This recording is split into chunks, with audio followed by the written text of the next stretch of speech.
a familiar passage from the book of Psalms. Kahapon tinalakay ulit ito sa Baptist lunch. Na-remind ulit ako para i-remind ulit kayo patungkol sa bagay na ito at mga prinsipyong kailangan po natin sa ating pamilya. Okay, Psalms 127, let's read it responsibly.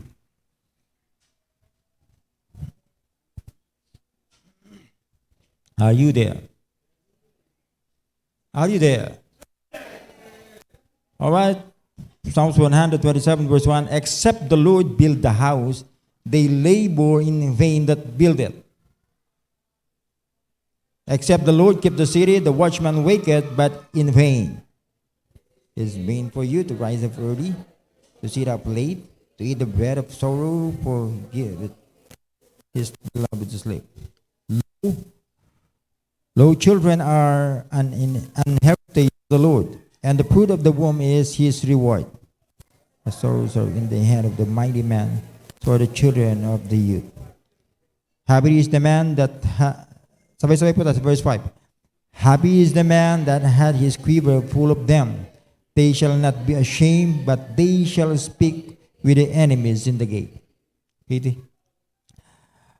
Tayo po sandaling pumikit at manalangin dakilang Diyos sa mga kapangyarihan sa lahat. Nagpupuri po kami, nagpapasalamat sa pagkakataong ito na muli po kami makapag-aaral ng inyong mga banal salita. Salamat po Diyos sa paggabay mo po, pangungunan niyo po sa amin mula kaninang umaga. Salamat sa pag-iingat at pribilehiyo na kami po nagsama-sama sa inyong iglesia para sambahin po kayo sa Espiritu at katotohanan. Salamat po sa mga awitan, salamat sa Sunday School, salamat sa choir, sa specials. At ngayon ay pribilehiyo ulit kaming mag-aral at makinig ng inyong mga salita. I pray na patuloy po kami pangunahan, bigyan mo po kami ng pangunawa, bukas na puso at isipan, lalo tigit ang aming mga first-time visitors sa anumang salita yung mahayag ay matatanim sa puso at isipan po ng bawat sa puso amin at maisa sa buhay po namin. O God, pagpalain mo po ang inyong mga salita na mahayag ngayon at lahat tigit yung aming mga first-time visitors. Pagpalain mo po ng inyong mga salita. Bigyan mo po kami na maayos na internet connection, maayos na sound system sa ganon. Makakarating po ang inyong mga salita sa inyong mga anak sa iba't ibang dako ng maliwanag, loud and clear, O God. O God, please help us and make us a blessing. Kayo po, O Diyos, ang magsalita sa kalagitnaan po namin. Gamitin mo naman po ang bibig ng lingkod. At kayo po, O Diyos, ang umabot sa aming mga pangangailangan. O Diyos, pagpalain mo po ang aming pastor, Pastor Hill, Pastor Ed, mga pastors and preachers na mga ngaral ngayon ng inyong mga salita. Bless your word, O God. At patuloy po naming maging instrumento para ma-evangelize ang buong mundo, Panginoon Diyos. O God, salamat po. Ibinabalik po namin ang buong kapurihan, ang kaluwalhatian po sa inyo at patawarin niyo po kami sa bawat pagkakasala at pagkukulang po. Ito po ang aming samadalangin sa pangalan ni Jesus. Amen. Please be seated. Before I forgot, nakalimutan ko lang batiin ng aking hipag, si Neneng, si Mami Banji. Nandyan siya ngayon, naka-tune in. Magandang umaga, Neng. Mami Banji, we miss you. No? Gusto namin kayong makita ulit as soon as possible, kung maaari lang. No? At please stay tuning in hanggang sa matapos yung ating service and enjoy the Word of God this morning.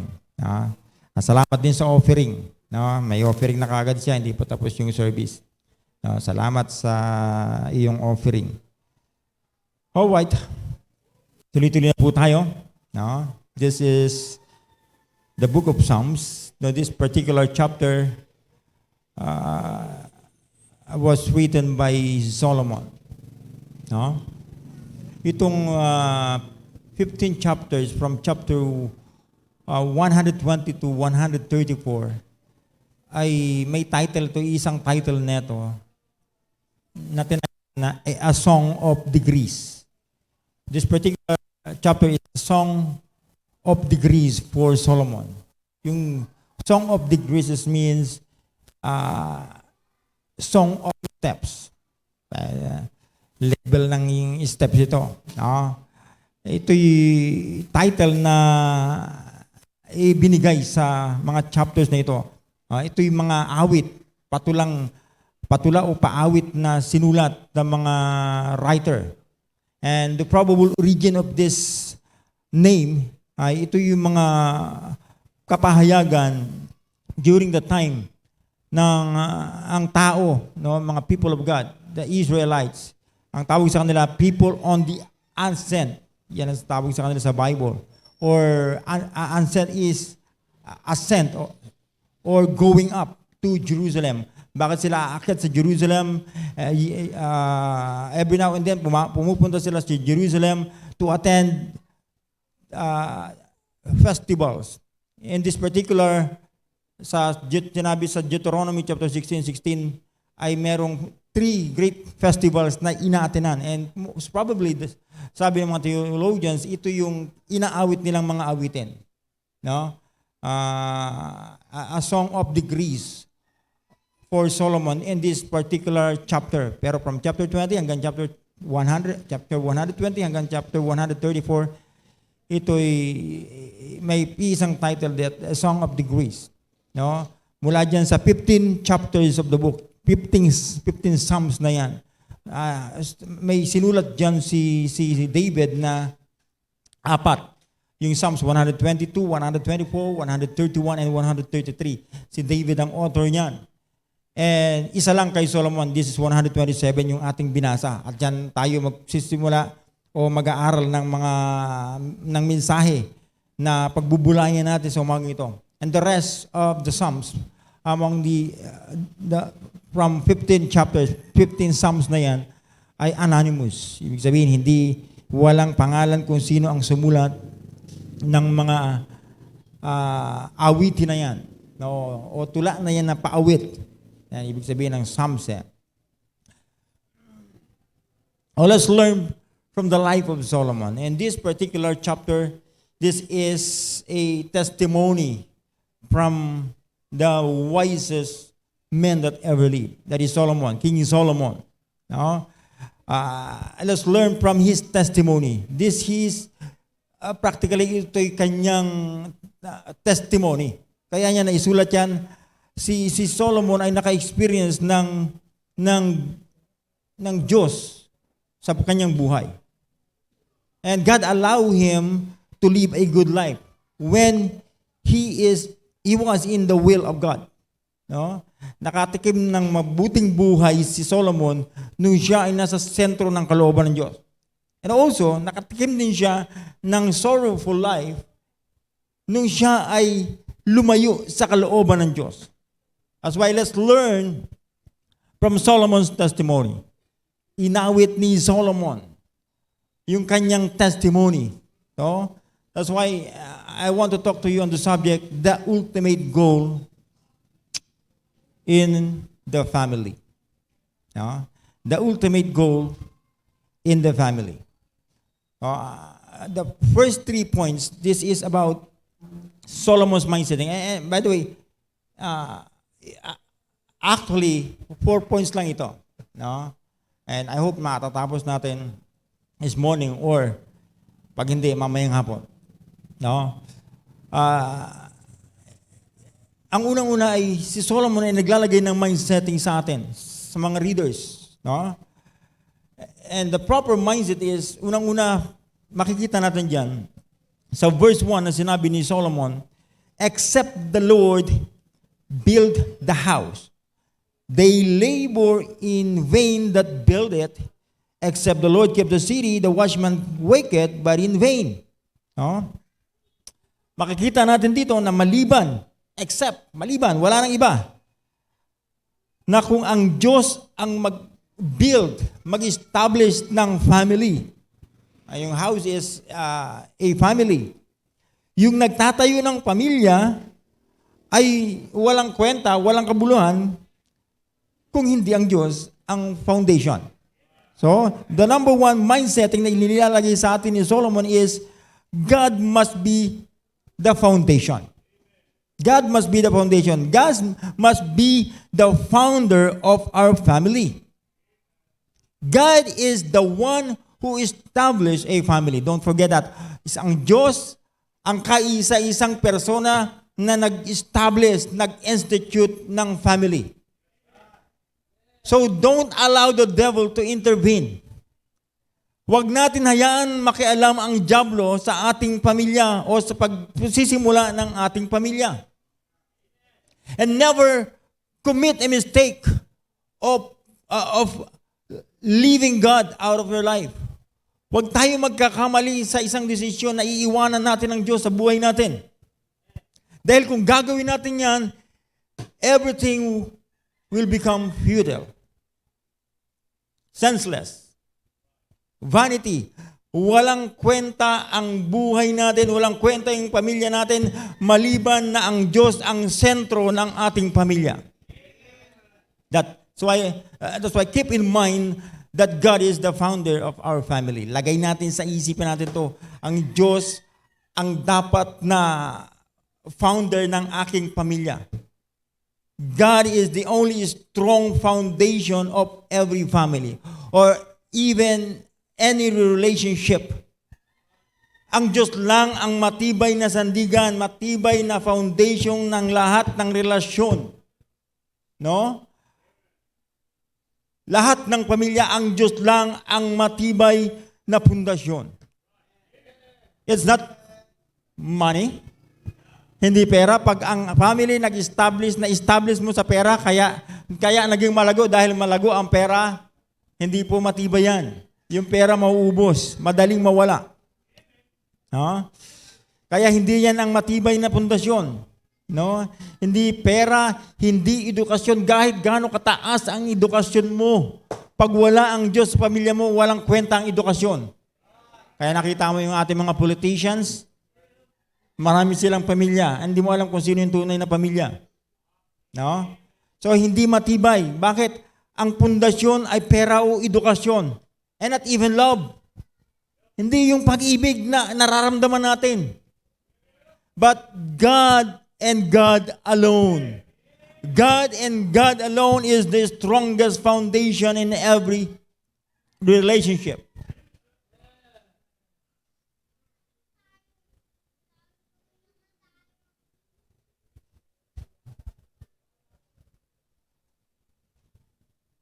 Diyos lang ang matibay na pundasyon ng ating pamilya. Huwag nating kakalimutan yan, kapatid.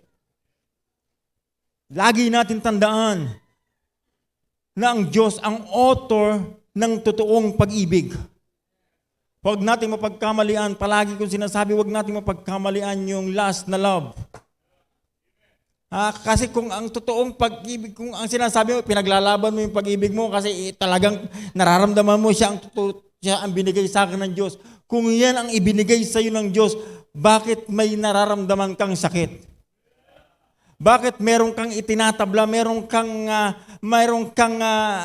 nasasaktan? Kung totoong pag-ibig yan, dapat walang nasasaktan. Huwag mong ipaglaban yung pag-ibig na maraming nasasaktan. Kung totoong pag-ibig yan, masaya dapat ang Diyos. Dapat nasa sentro ka ng kalooban ng Diyos. Amen. Kaya nga ang tanong,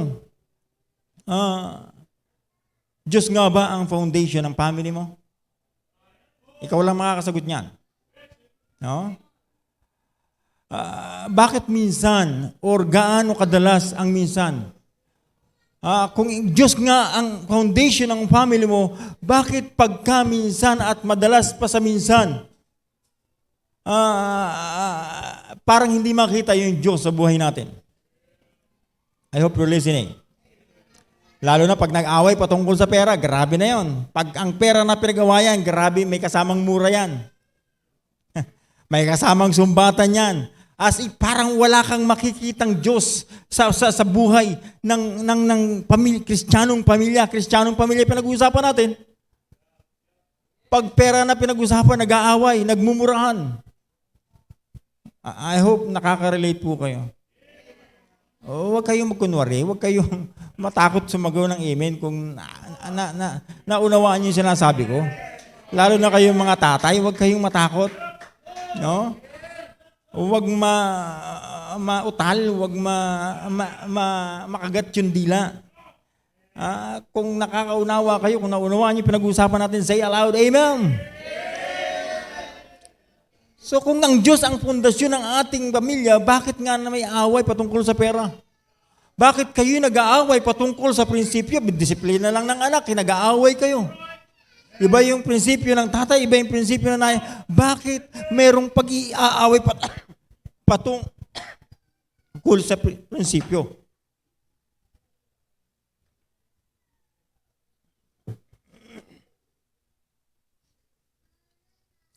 I'm sorry, nakita ko puno na to kanina. Sayang yung tubig. Pakilak. Wala sa ayos yung nag-ayos niyan.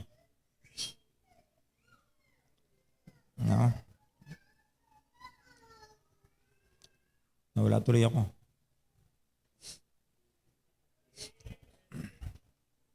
Kapatid, kung ang Diyos, tingnan natin mabuti, Kristiyano na tayo, no? We're building family here. No? Pinapatibay natin yung bawat pamilya. Mahalaga ang bawat pamilya sa ating iglesia. No, nakarating ako sa church, ang unang team is kahawig din dito. My family first. Yan yung unang team na nakamulatan ko dun sa ating church sa Taguig. My family first in 2006. No? Kaya kung meron na kayong parehas na prinsipyo, ba't may pag-aaway pa? Kung ang Diyos ang pundasyon, bakit may pag-aaway? Bakit nag-aaway pa rin kayo patungkol sa selos? Ha? Bakit sa selos, pinag-aawayan nyo pa rin? Kapatid, let's learn from the Word of God. Kasi, okay lang naman magselos dahil sabi niya ito, pag nagselos ka, kapahayagan na may pagmamahal ka sa partner mo, sa misis mo, sa mister mo. Pero yung sobrang selos, nakakamatay. Nakakamatay at nakakapatay. Naalala niyo si Cain? Kung bakit niya napatay si Abel? Sa sobrang selos. So huwag tayong maging seloso. Lalo na pag ang Diyos ang inuuna ng ating asawa. Huwag natin pagselosan ng Diyos. Lagi ka na lang nasa church. Sino pinupuntahan mo sa church? Wala na, Diyos na ang pinagsisilosan mo niyan. No, wag mong questionin kung ang yung asawa mo merong ministry sa church. Meron siyang gustong gawin sa church, wag mo naman pag-isipan ng hindi maganda. Amen. Kaya nga mahalaga na Diyos ang pundasyon ng ating pamilya.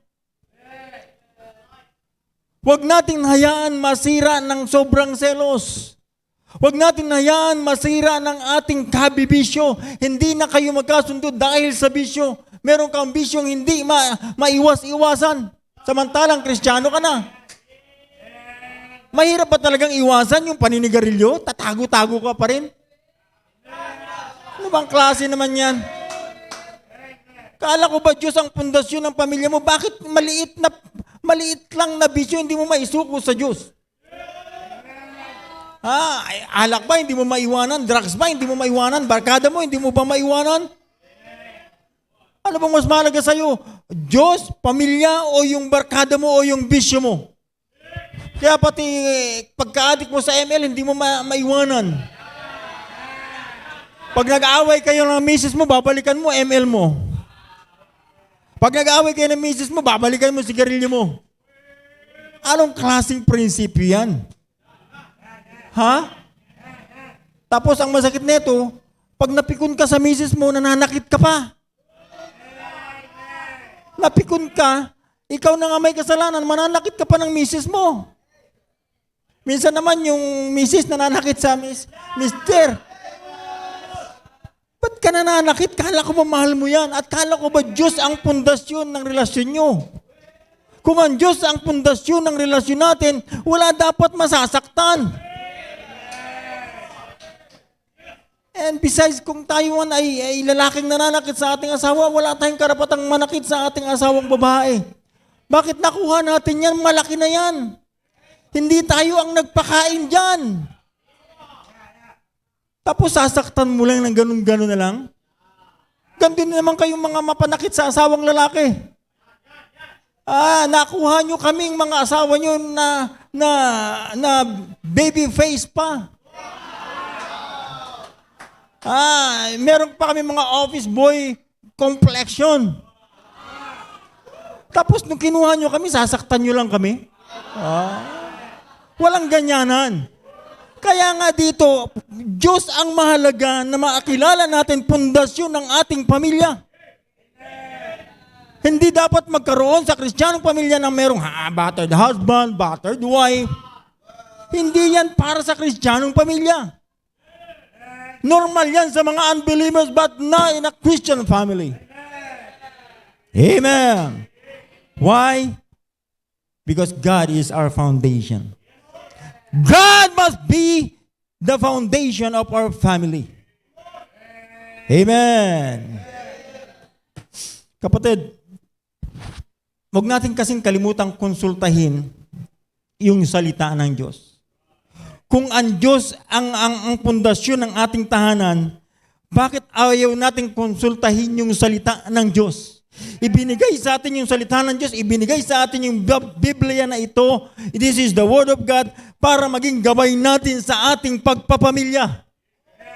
Kaya nga, sapat na maunawaan lang natin itong talatang to sa sinabi ni Solomon, except the Lord build the house, they labor in vain that build it. Maliban ng Diyos, ang magtatag ng pamilya, walang kabuluhan yung ating pagtatatag ng pamilya. Maunawaan mo lang yan, kapatid. Sapat na. It doesn't matter how strong you are. It doesn't matter how intelligent you are. How professional you are. How successful businessman or businesswoman you are. You cannot build a strong family. Kahit gaano ka kalakas, katalino, kahit gaano ka ka-professional, sinasabi mong ikaw ay professional, o gaano ka ka-successful sa business mo, hindi mo kayang magtatag ng matibay na pamilya, hiwalay na hiwalay sa Diyos. That's for sure. I'm certain for that. No? Diyos lang, si Kristo lang ang matibay na pundasyon. All other ground is sinking sand. All other ground is sinking sand. God must be the foundation of our family. Sino na nga ba ang pundasyon ng pamilya mo ngayon? Meron pa bang natitirang bisyo sa loob ng tahanan? Meron pa bang anak na hindi sumusunod? Meron pa bang misis na hindi nagsasubmit? O meron pa bang mister na hindi nagsasubmit sa Diyos? Kaya hindi rin makapag-submit yung misis? Mamaya-maya, meron tayong magandang punto dyan. Kung di man natin matalakay, mamayang hapon balikan nyo, meron po tayong magandang punto sa bagay na yan. So, mindset, sabi ni Solomon, God must be the foundation. Alright? I hope you're listening. Narinig niyo ba ako kayo mga nandyan sa virtual, sa Google Meet, sa FB Live? Wala akong marinig. Baka hindi nila ako naririnig. No? Kayo mga nandyan sa virtual ang kausap ko. Sinasabi ko, Diyos dapat ang pundasyon ng ating pamilya. Dahil kung hindi Diyos, walang kabuluhan yung pagpupundar natin ng pamilya. Walang kwenta kahit gaano kadami yung possession mo. Walang kwenta kung gaano kalaki ang bahay mo o gaano karami yung pera mo sa bangko. Walang kwenta yung lahat na yan kung hindi Diyos ang pangunahin sa pamilya mo. Di baling walang pera basta nandun yung Diyos. Kaya sa marami kang pera, wala naman ang Diyos sa pamilya mo. Walang kabuluhan yun, kapatid. So God must be the foundation of our family. Tandaan po natin yan, mga kapatid. Kaya nga yung ating team, My Family, My Disciple. Magulang tayo yung pangunahin na dapat nagsiset up ng matibay ng pundasyon sa ating pamilya. Pag tayo yung nag-wave, tayo yung nagsisink, nagsishrink. Kapatid, delikado yun. Dadalhin natin yung ating pamilya sa kapahamakan. Kaya mga magulang, lalo na mga tatay, tayo dapat ang pangunahing nangunguna sa ating pamilya. Parang wala akong kausap. Hindi niya nagugustuhan yung sinasabi ko. No? Mga kapatid, mga magulang, mga tatay, ilagay natin sa ating isipan. It is the proper mindset is God must be the foundation of our respective family. Amen. I hope the message is clear. On point number 1. And here's number 2. Sabi niya sa verse 2, it is vain for you to rise up early, to sit up late, to eat the bread of sorrow, for so he giveth his beloved to sleep. Sinasabi ni Solomon, walang kwenta, it is in vain na ikaw ay gumising ng maaga,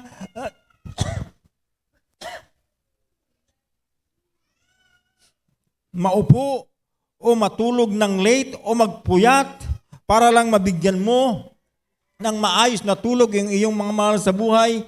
Wala yung kwenta kung hindi ang Diyos ang pundasyon. Kaya nga, ang pangalawang punto ko dyan is labor with God. Except the house build the house, they labor in vain that build it. Sabi niya sa verse 2, it is vain for you to rise up. Walang kwenta kahit gaano tayo magpagal, gaano tayo magpagod. Para lang mabigyan natin ng maayos na buhay yung ating pamilya, wala yung kwenta kung wala ang Diyos. Kung hindi tayo magle-labor na kasama ang Diyos, ibig sabihin, hindi tayo magtatrabaho na kasama ang Diyos. They labor. Yung labor dyan, it means work severely. And with irksomeness. Alam niyo yung irksomeness? It is inconveniently. No, ikaw ay magtatrabaho kahit hindi na convenient yung pagtatrabaho mo, kahit na mahirap yung ginagawa mong trabaho, magtatrabaho ka pa rin. You need to labor with God. Labor with God means you need to be diligent. When you say diligent, it is hardworking, pagiging hardworking, pagiging industrious, pagiging zealous, magiging dedicated, committed, or tireless.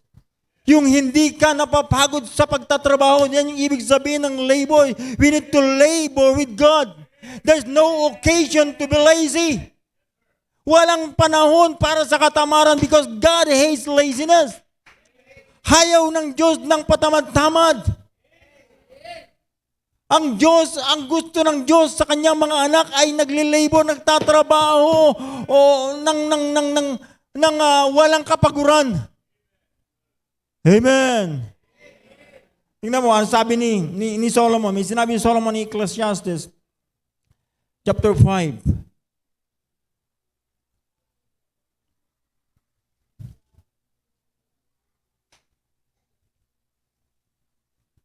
Ecclesiastes chapter 5.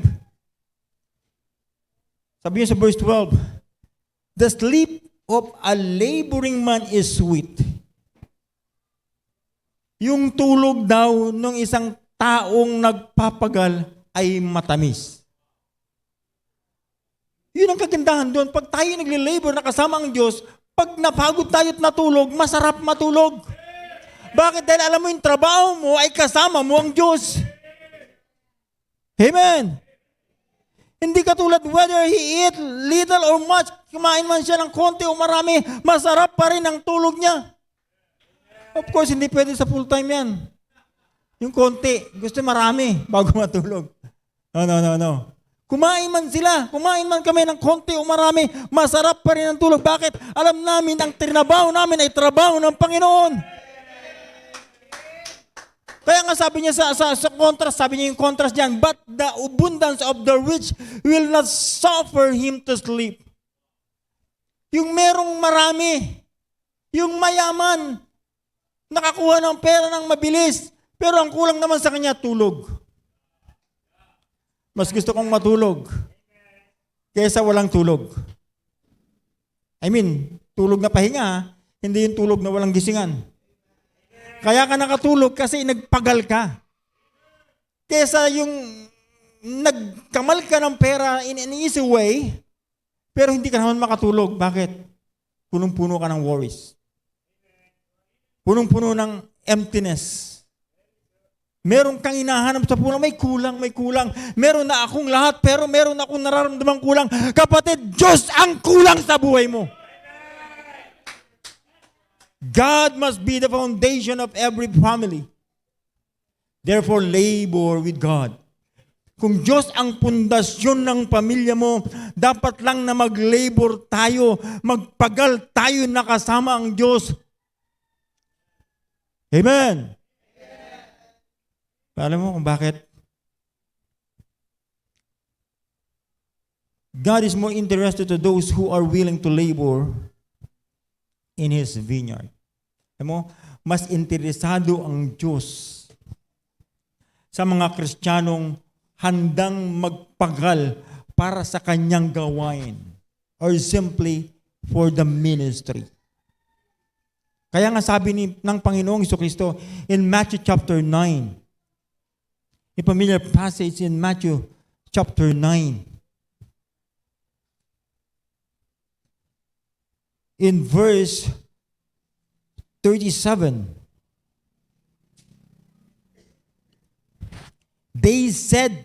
then saith he unto his disciples, the harvest truly is plenteous, but the laborers are few. Marami nang aanihin. Pero kukunti pa rin yung mga handang magtrabaho para sa gawain ng Panginoon. Christ is looking for laborers who are willing to sacrifice for the sake of the ministry. May kausap ba ako? Parang wala. Ang Panginoong Jesucristo ay naghahanap ng mga kamanggagawa na handang magsakripisyo para sa kanyang ministry na iniwan niya sa church. And only brave Christians will labor for the sake of the ministry. Matapang lang na Kristiyano ang magpapagal para sa ministry. When you say ministry is people. We're ministering people. Mahalaga yung bawat kaluluwa sa mga Kristiyanong merong burden sa ministry ng Panginoon. Amen. Hindi sila natatakot mag-labor kahit sa gitna ng initan. Hindi sila natatakot mag-labor sa gitna man ng tag-ulan o tag-bagyo. Marami sa atin nagpapahinga na tayo, natutulog na tayo sa ating tahanan, kumakain tayo ng masasarap, pero merong mga manggagawa ang Diyos na nasa tirik ng araw, na nasa gitna ng ulan, handang magsakripisyo, mag-labor para sa ministry ng Panginoon. Tapos yung sinasabi ni Solomon, mag-labor ka naman para sa pamilya mo lang. Kahit sa pamilya mo lang, hindi pa natin magawa to labor with God. Amen. Paano ka makakapag-minister sa iba? Paano ka makakapag-labor? Paano ka mag-soul winning kung yung sarili mong pamilya hindi mo mawin? Amen, soul winners. Kapatid, napakapalad nga natin dito. Patag yung pinupuntahan nating area eh. At pag umulan, iminit, pwede kang tumilong sa mga bahay-bahay. May mga extended canopy na sa mga bahay dyan. Doon sa Baguio. Pag hindi sobrang init sa tuktok ng bundok, sobrang lamig. Pag umulan, ulan talaga, hindi mo makita kahit kasama mong naglalakad dahil sa kapal ng fogs. Tapos up the hill, down the hill pa yung lalakaran mo para ka makapag-soul winning. Yun talaga yung labor. Tapos dito patamad-tamad pa tayo, nasa patag pa lang tayo. Ha? Kapatid, huwag naman. Huwag nating katamaran yung pag-labor para sa gawain ng Panginoon. Let's labor with God. Lalong-lalo na para sa ating pamilya, magpagal tayo para sa kaayos ng ating pamilya. Ha? Kaya nandyan yung team na yan, hindi yan palamuti dyan. Pag sinabing my family, my disciple, magpagal naman tayo mag-aaral para meron tayong maituro sa ating pamilya. Hindi yung panalangin lang, tinutulugan pa natin. Hindi yung pakikinig pa lang ng preaching, tulog na tayo. Labor ba yan? Pakikinig pa lang na battle na? Meron bang labor sa pakikinig? Oo nga naman, labor din to, trabaho din to ah. Parang sa Baguio. Halos, grabe kasi yung klima doon sa Baguio, talagang grabing battle. Aantukin ka dahil sa hampas nung hangin sa iyong mga mata. Grabe din ang battle ko. Pero hindi yung labor. Battle yon. Yung nangyayari sa iyo ngayon, kaya kayo nangantok, battle yan. Battle between flesh and spirit. Hindi pa yan labor. Kahit na nahirap ka yung gising, kahit nahirap ka dyan, dumilat. Hindi pa rin yan labor. Battle pa lang yan. Battle, kapatid. Iba yung battle sa labor. Yung labor, meron yung resulta. May good result yung pagli-labor. Amen. Kaya kung nagli-labor tayo, nagpapagal tayo pa nakasama ang Panginoon, alang-alang sa ating pamilya, all means kukuhanin natin yung makakatulong para sa ating pamilya. Amen. Hindi tayo tatamanin, makikinig pa lang, magsamigaw pa lang ng amen, kinakatamaran na natin, hindi ko alam kung naniniwala kayo o hindi.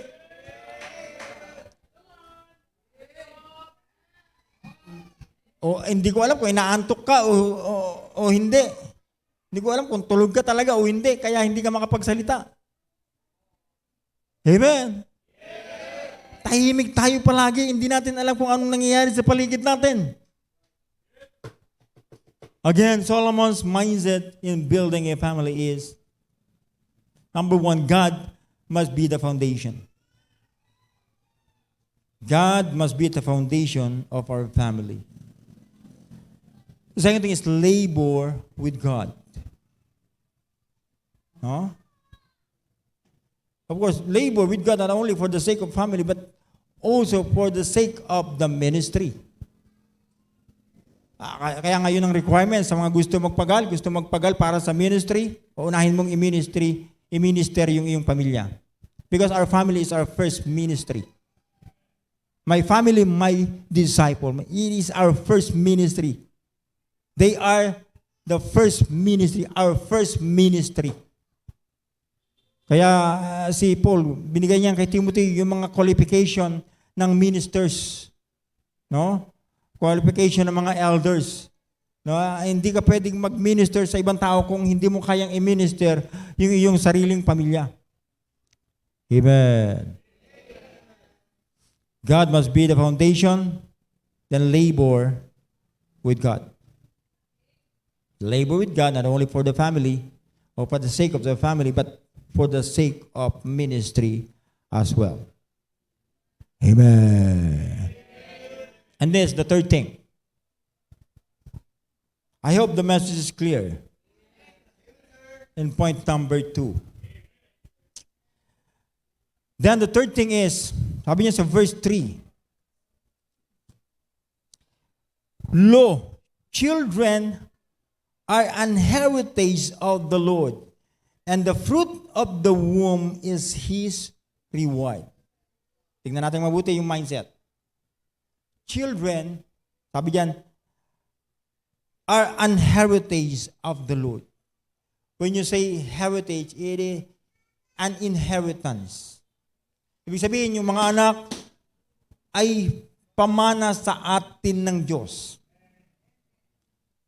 Pag sinabing pamana, ipinagkatiwala sa iyo kasi ito ay mahalaga. No? Hindi ka naman pamamanahan, hindi ka naman magmamana ng utang ng tatay mo pag namatay eh. Kasi hindi mahalaga yon. At walang minamanang utang nasa batas. Pero kaya ka magmamana, alam nang yung mamanahin mo, mahalaga yan. So sinasabi doon na children are inheritance from the Lord. Ito'y pamana natin mula sa Diyos. Yung ating mga anak ay pinagkatiwala sa atin ng Diyos. Magulang, kayo ang kausap ko. especially the men of the home. No? Children are an heritage of the Lord, and the fruit of the womb is His reward. Yung seed na napunta sa womb ng ating mga may bahay, ito ay reward. Ito ay putong. Ito ay honor. No? Ito'y kaloob ng Diyos. It is a gift.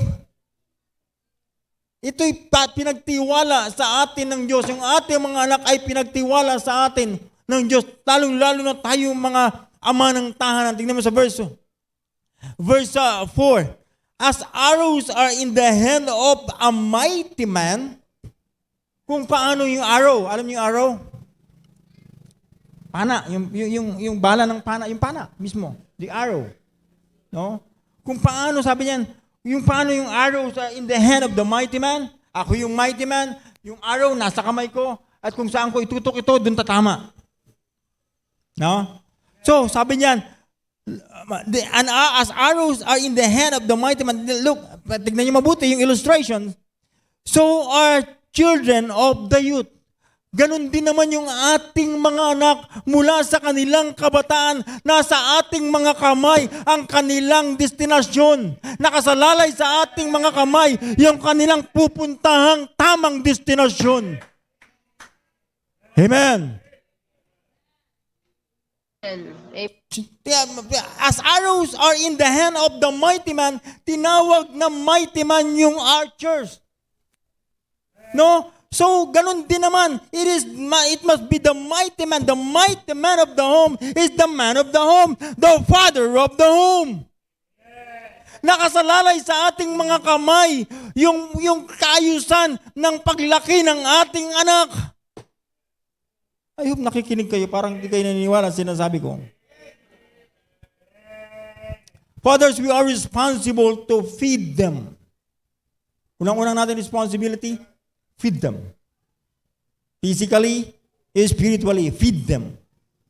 Sabi niyan tignan muna natin, tignan natin mabuti, yung kahalagahan ng tayo ang responsible na magpakain sa kanila. Sabi niyan sabi ni Paul kay Timothy in 1 Timothy chapter 5, 1 Timothy chapter 5. Basahin natin sandali.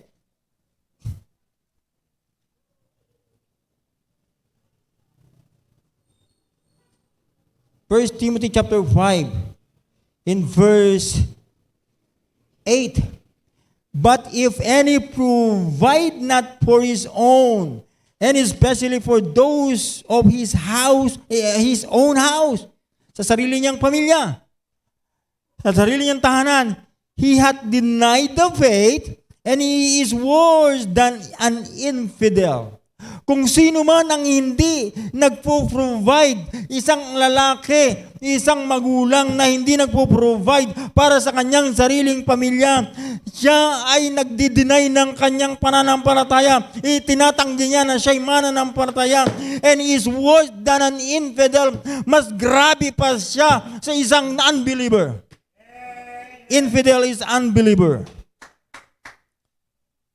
Kaya nga tayo mga tatay ang responsible magpagal. Lagay natin sa ating sarili na ang mga anak ay ipinagtiwala sa atin para i-feed sila both physically and spiritually.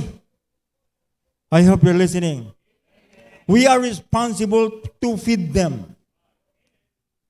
And we are responsible to train them. Tayo yung responsable para sila ay turuan. Sabi sa Proverbs chapter 22 verse 6, ito'y naka-address sa atin. Sabi ng Biblia, sabi ni Solomon sa mga magulang, train up a child in the way he should go. And when he is old, he will not depart from it. Kaya habang bata, tinuturuan natin yung ating mga anak kung paanong yung archers, yung mamamana, yung mighty man, no, kung paanong siya ay nagtitrain o nagpa-practice. Ina-exercise niya yung archery, yung kanyang arrow. Itututok niya sa tamang target at kung paano pinapractice niya hanggang sa mga perfect niya yung tama ng kanyang target. So ganun din yung pagklase ng disiplina na gustong gawin natin ng Diyos sa ating mga anak. Amen! Kung patulog-tulog, lagi mong gisingin. Ha? It's about training. Let's train them. Kapatid, nagsisimula yan sa 0 age, yung pagtatraining ng bata. Kung anong unang ipapatikim mo dyan na pagkain, yun ang hahanap-hanapin niya. Kaya pag inuna mong patikimin yan ng masarap, puro masarap ang hahanapin yan. Una mong patikimin ng matamis, laging matamis ang hahanapin yan. Kaya nga ina-advise ko sa inyo, kayong mga hindi pa kumakain ng inyong mga anak, kakain pa lang sila. Ang una niyong ipakain sa kanila, yung masusustansyang hindi masarap. Kasi pag yan ang natutunan nila, wala kang problema sa pagpapalaki. Tingnan mo, ilan sa inyo yung may mga anak na lumalaki na nahirap kayo magpakain ng inyong anak? Bakit nasanay nyo silang pakainin ng masarap mula nung kanyang pagkabata? Parang wala akong kausap. Parang hindi kayo naniniwala sa akin. Kaya nga yung hilig nila ngayon, hotdog, tosino, murkon, grabing mga sasarap na pagkain, no, crispy pata, tosino longganisa, yung mga lahat ng kalasunan, yun ang gusto nilang pagkain. Pero pag inaian mo yan ng gulay, gulay na naman, kagugulay lang. First time na gulay. Pero grabing tanggi sa gulay. Bakit? Nasanay sa masarap. Ha?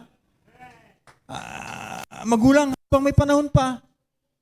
Pag ayaw kumain ng anak mo, itabab mo yung pamalo. Ayaw mo kumain, magutom ka. Magutom ka o tamaan ka ng pamalo. Huwag mong palakihin na bayot yung anak mo samantalang lalaki. Ha? Gawin mong tunay na lalaki kasi ang tunay na lalaki kumakain ng gulay. Tingnan mo, merong hindi makangiti na mga young people kasi merong hindi kumakain ng gulay eh. Ano, alanganin ka sa pagkalalaki mo? Ulitin ko, yung tunay na lalaki kumakain ng gulay. Lalo na ng ampalaya. Yeah. Gulay na hate ng mga young people. Pero yung tunay na lalaki, kumakain ng gulay. Amen. Kaya nga mga magulang, tayo ay responsible silang i-training mula pagkabata. Ang masakit nga sa atin, ayaw nating mag-labor. Ayaw natin alagaan talaga yung ating mga anak. Ang akala natin, pag binigay natin sa kanila yung gusto nila, pagmamahal yun. Hindi natin na-realize, binibigyan natin sila ng pampaiksi ng buhay. Pagpamahal ba yung pampaiksi ng buhay? Pagmamahal ba yung anak mo, pabayaan mo sa isang sulok ng bahay mo at bigyan mo ng cellphone at habang ikaw ay nagtatrabaho, siya ay nagsisinellphone. Hindi mo alam kung ano, nasa na siya, ano na nababrowse niya. Eh, ang hilig pa man niya panoorin TikTok. Kasi mamalay-malayan mo na lang yung anak mo, ang galing na mag-TikTok.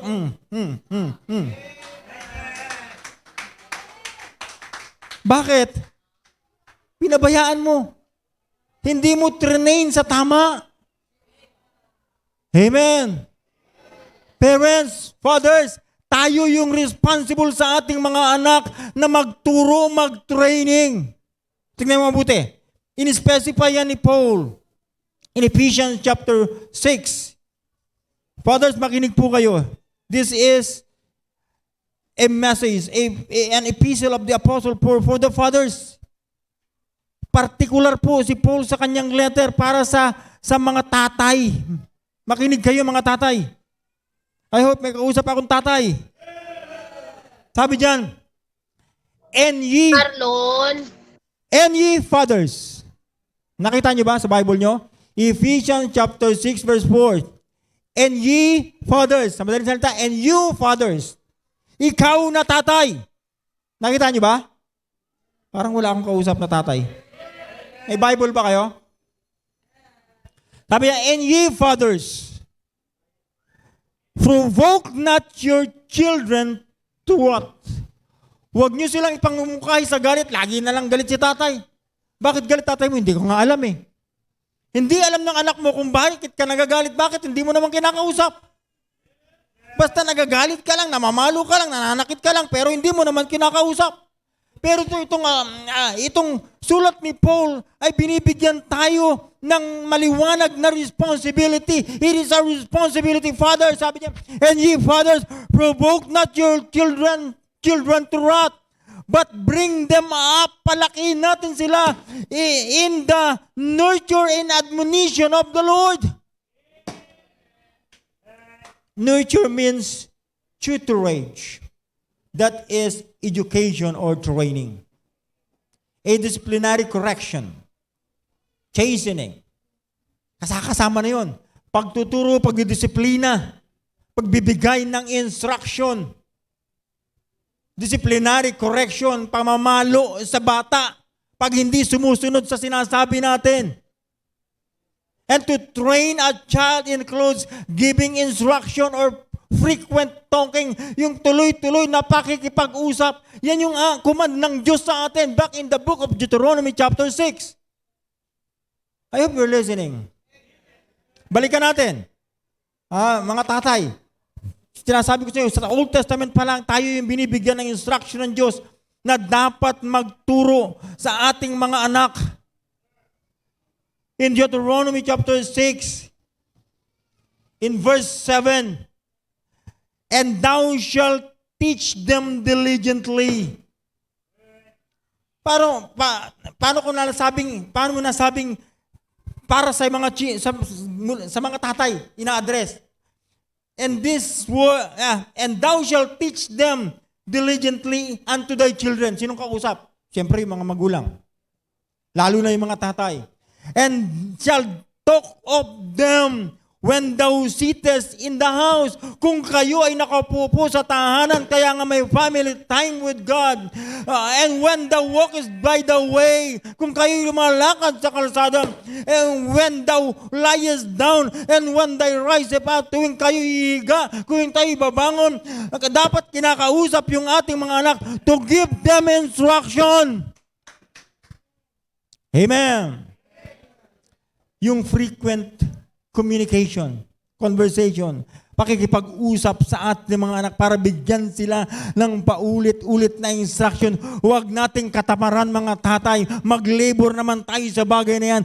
Lagi tayong makipag-usap sa ating mga anak. Sabi nga ni Pastor Ed, Pastor Hill, nung bata pa, yung ating mga anak, yung hindi pa nagsasalita, kausap tayo ng kausap. Ano be? Masaya ka ba? Love ka ni Papa, love ka ni Mama. Alam mo ba, ganito, ganon. Kinakausap natin, hindi naman nagsasalita. Ang sagot niya lang sa atin, tuwan-tuwa na tayo doon. Pero nung natuto ng magsalita, hindi mo na kinakausap. Yun ang nakapagtataka. Kung kailan na nagsasalita yung ating anak, hindi na tayo nagkaroon ng panahon para sila ay kausapin. But let me remind you, brethren, let me remind you, fathers, na tayo ay responsableng kausapin sila at bigyan sila ng instruction every now and then. Amen. Pero ang masakit na katotohanan, Amen. instead na kausapin natin sila, mas marami tayong panahon sa trabaho. Of course, sa trabaho, given na yun eh. If you have an 8 hours a day sa trabaho, given na yun eh. Nag-overtime ka, given yun. Pero how about the time na pagdating mo sa bahay, meron ka pa bang tinitirang time para makausap sila? O pag alis mo tulog, pagdating mo tulog na rin. So hindi mo na sila nakakausap. Yung lagi nilang nakakausap, yung nanay nila. Kaya ang natututunan nila sa nanay nila, laging irita, yung nanay nila, laging stress, ang lagi nilang nakikita sa nanay nila, bruha ka. Laging mura. Kaya nakatataka yung anak nyo natuto magmura. Kasi narinig nila sa nanay nila sa pikon ng nanay nila sa anak mo. Tapos, makakita ka ng palso sa anak mo, sisisihin mo pa yung misis mo. Samantalang yung misis mo, ang lahat ng naiwan ng trabaho sa bahay. Ikaw nagtrabaho ka lang, pumasok ka, at sarili mo namang inaasikaso mo. Inaasikaso pa yung pagpasok mo, yung baon mo sa trabaho, pero pagbalik mo, wala ka nang ginawa, natulog ka rin lang. Hindi ka nagtira ng lakas para kausapin mo man lang yung misis mo. Hindi mo man lang nakumusta yung misis mo kung anong nararamdaman niya. Pagdating mo sa bahay, nakita mo makalat ang lamesa, nakita mo makalat ang lababo, nakita mo merong labahan, nagagalit ka pa, binubangaan mo na kaagad yung misis mo. Hindi mo man lang natanong, bakit ganito? May sakit ka ba? Nauna nang uminit ang ulo mo dahil sa kalat, pero hindi mo naalala na yung misis mo ay may sakit pala, kaya hindi nakapagtrabaho. Kaya, pakikipag-usap ay napakahalaga. Kapatid, imbis na kausapin natin yung ating mga anak, alam mo ginagawa mo, pag napigon ka sa misis mo, maghahanap ka ng bote ng alak. Maghahanap ka ng barkadang kainuman. Maghahanap ka ng gala. Ha? Imbis na makipag-usap ka sa misis mo, lalayasan mo pa yung misis mo. Minsan yung tatay, mas marami pa siyang panahon, himas-himasin yung kanyang motor. Himas-himasin ang kanyang sasakyan kaysa himas-himasin yung kanyang misis o kausapin yung kanyang mga anak.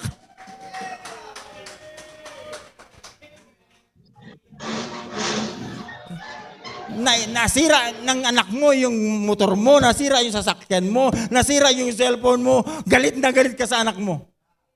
It seems to me na mas mahalaga yung gamit mo kaysa sa anak mo. Amen. Grabe yung init ng ulo mo, nasira yung gamit mo. Pero hindi mo na-realize, hindi mo naman ginagawa yung responsibility mo sa anak mo. Naalala ko tuloy yung kwento na ng isang anak, bata, na nabali yung kanyang braso.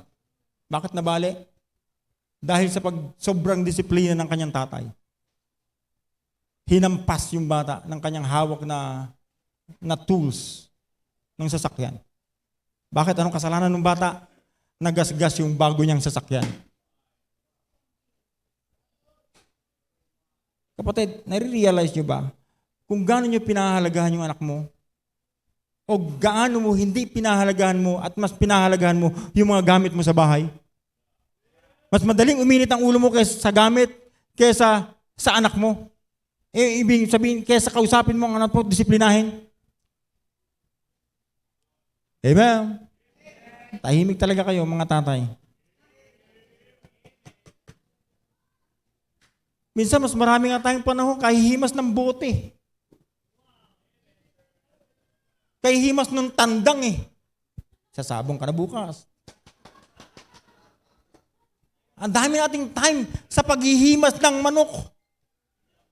Ha, ikaw po, tatay na sa bungero. Pero hindi mo man lang hinihimas yung likod ng misis mo na hinihika. Hindi mo man lang naturuan yung anak mo. Bilang tulong na sa misis mo na kasama niya maghapon yung anak mong matigas ang ulo. Ha? Amen.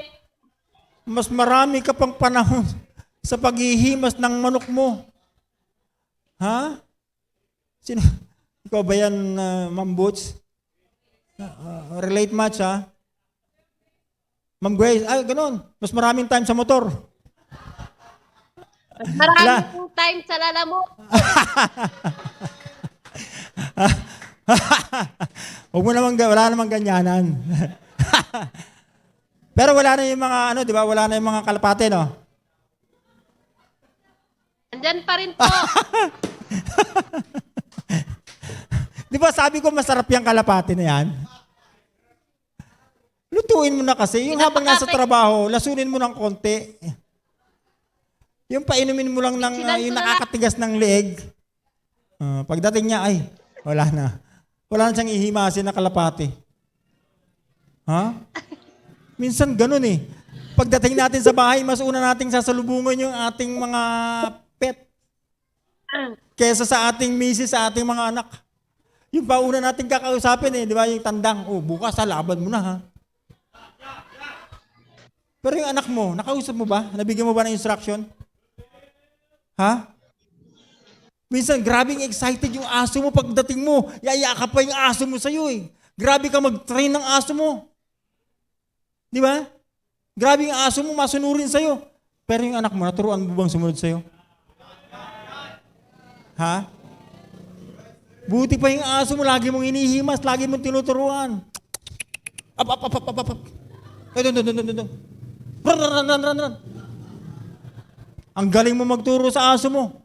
Pero yung anak mo, naturuan mo na ba? Ano nang naituro mo sa anak mong maganda? Kung wala ka pang naituturong maganda sa anak mo, ibig sabihin, kung ano yung nakita niya sa yung pangit, yun ang gagawin niya. Amen. Parents, fathers, pahalagahan natin yung ating mga anak because children are inheritance from the Lord. Tayo, pinagkatiwala sa atin to ng Diyos. Yung aso, hindi yan. Yung pusa mo, hindi yan kalapati sa sabunging manok o anumang alaga ka meron sa bahay. Baka meron ka pang sawa dyan, meron ka pang mga wild animal dyan.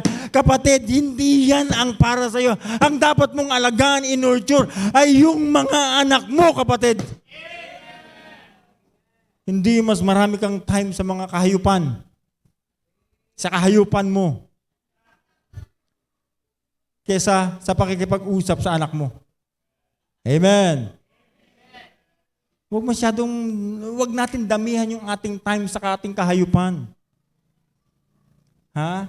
Dagdagan natin yung time para sa ating anak. Train them while they are young. Bakit? Sila yung arrow natin eh. Kung saan natin sila itututok at doon natin sila bipitawan, doon sila pupunta. We are responsible to them.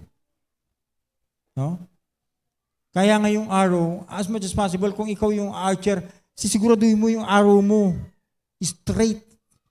Straight talagang maayos ang pagkakagawa, maayos ang size, maayos yung itsura. Straight na pag pinoint mo sa target, tatama talaga. Hayaan mo na yung arrows na baluktot talaga, wala ka na magagawa doon eh.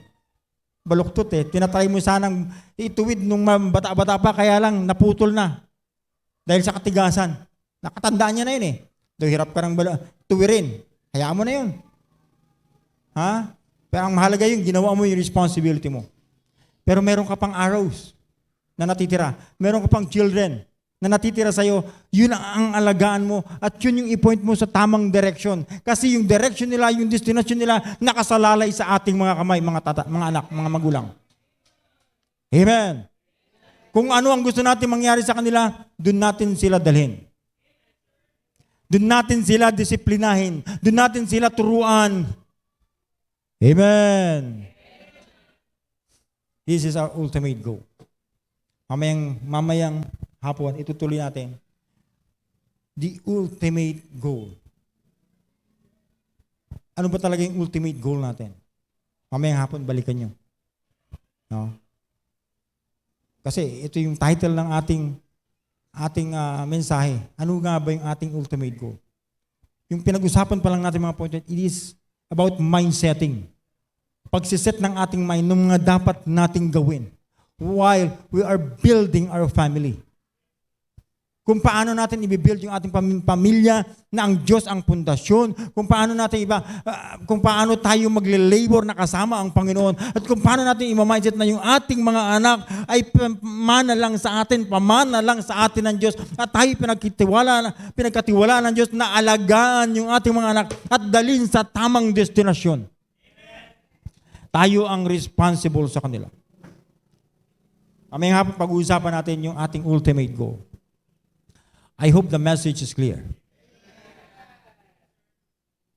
Our ultimate goal, the ultimate goal in the family. Did you learn something this morning? I hope maliwanag. Kung maliwanag ang mensahe, tayo manalangin. Dakilang Diyos ang makapangyarihan sa lahat. Nagpupuri po kami, nagpapasalamat sa natapos po namin pag-aaral. mula sa iyong mga banal na salita. Thank you so much, O God, for your word. Thank you for the message. I pray na patuloy po itong pagpalain sa puso sa sipa ng bawat nakapakinig. O God, maraming salamat po, Diyos. Ibinabalik po namin ang buong kapurihan, ang kaluwalhatian sa inyo. At patawad sa bawat pagkakasala at pagkukulang po namin. Ito po ang aming dalangin sa pangalan ni Jesus. Amen.